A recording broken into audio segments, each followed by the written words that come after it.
Jangan fokus Tuhan orang dihanap. Seorang jemaat Korintus yang selalu melihat kekurangan pelayan Paulus. Allah di bagasan surat di Paimon.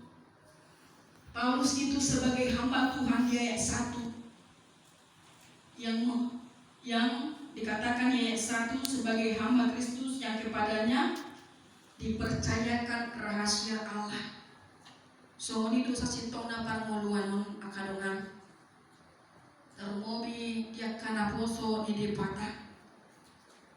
Ketika pendeta itu muda poso dobe si patado tado poso dobe dan ada pengalaman na mulong nama tua amo setido abau tano na sudah buku na batu-batukon molo perempuan patitai ay buano dadang budian daw tu dia wala dari jam molo mardikan pamata cuti 7 bulan tabuhian gaji berdele molo bawa mo sa sono dia ay kasaro patitai di nasanya di baik do nanti rohanai. Demikian Paulus di tengah-tengah pelayanan dia sudah kenyang pada sentilan jemaat Korintus, tetapi walaupun itu Paulus tetap berpusat atau fokus di tengah-tengah pelayanannya manang penari lokho dan pedulia natakas ula uloku dia tolui Ido ibana isi. Janganlah engkau menghakimi kata firman Tuhan dalam Matius pasal 7 supaya engkau jangan dihakimi. Tetapi hak penghakiman itu adalah hak Allah semata, bukan hak manusia. Ketika orang atau musuh menyakiti engkau, tidak ada hakmu sedikit pun untuk membalas kejahatannya apalagi menghakimi. Karena apa? Itu bukan hak saudara, itu hak Tuhan. Didok nakin di ayat 4 ayat 5. Biarlah penghakiman itu adalah hak Tuhan. Terkadang penghakiman yang sudah kita berikan kepada orang lain itu akan balik kepada kita sehingga kita pun dihakimi. Adong sono cerita kadongan ada seorang anak, dia berkata kepada ayahnya, "Pak, apa ini?" katanya. Si anak menunjukkan kepala bapaknya yang sudah memutih. Itu namanya uban, kata bapaknya. Si anak juga berkata, "Pak, kok bisa ada uban?" Tetapi si bapak berkata seperti ini, "Iya, karena kau bandel, asal disuruh melawan terus, disuruh belajar melawan terus, sehingga uban bapak bertambah banyak." Tetapi apa respon si anak? "Oh, pantasan aja." Si bapak berkata, "Kok kau bilang pantasan?" Apa respon si anak?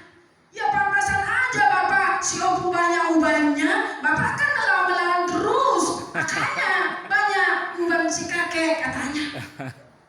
Terkadang hal yang menghakimi orang lain itu akan kembali kepada kita.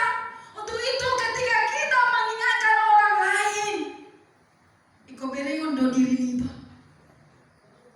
Ketika kita mengingatkan orang lain juga, ingatkan mereka karena engkau mengasihi dia, bukan supaya mempermalukan mereka. Makanya firman Tuhan dalam epistel yang lalu mengatakan, "Molo bersalah donganmu, jo ibana pado. Munang pintar arah hondokan. Molo dan ditangi hongko. Jo madonganmu 2 mana? Tuluhala. Asara paimoto. Molo dan ditangi honhamu buhana nina. Buang matuhuria." Untuk itu ketika kita mengingatkan, itu ada motif karena kasih kita sebenarnya. Alana holong doro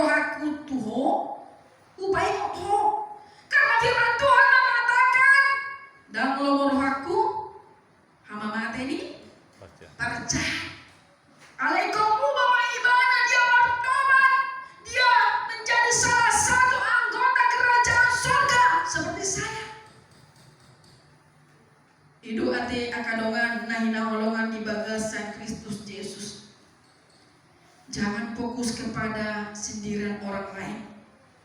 Jangan fokus sakit penyakitmu. Jangan fokus kepada kemiskinan perekonomian. Karena apa? Karena semua itu akan mengurangi sukacita kita. Mungkin saudara tidak seberuntung orang lain, tetapi ingat Inang, orang lain belum tentu sekuat kita. Percayalah, suatu saat nanti kehidupanmu akan berubah menjadi lebih baik. Ikuti aja alurnya, nikmati prosesnya. Ingat, indah pada waktunya. Di Bibel Tai, di buku Ende Tai, paso ungut mi.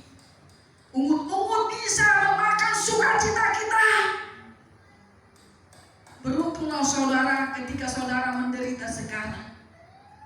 Beruntunglah dan berbahagialah saudara ketika saudara bergumul sekarang. Karena di tengah-tengah pergumulan kita itu, lihat ada proses yang Tuhan tunjukkan. Dan Tuhan tunjukkan bahwa Allah begitu dahsyat di tengah-tengah pergumulanmu. Sehingga ketika kita bergumul, kita akan dikuatkan.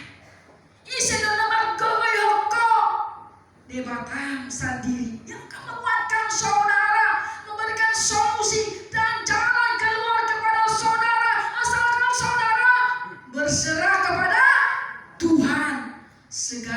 Serahkanlah segala kekhawatiranmu kepada Tuhan, dan Tuhan pun akan bertindak. Unang pola harah dos dengan sabar sahun tahun ini dia kan masalah. Unang pola buah-buah tu Facebooki dia kan masalah, apalagi di masalah rumah tanggamu, mana masalah asmaramu, mana masalah keluargamu. Selina roha ada simpatinya kajona, ternyata tidak ada simpati dan empati, tetapi masalah akan begitu banyak. Ingatlah, segala kekhawatiran, segala pergumulan serahkanlah kepada Tuhan, supaya Tuhan bertindak di tengah-tengah kehidupan saudara. Tuhan memberkati. Amin. Kita berdoa.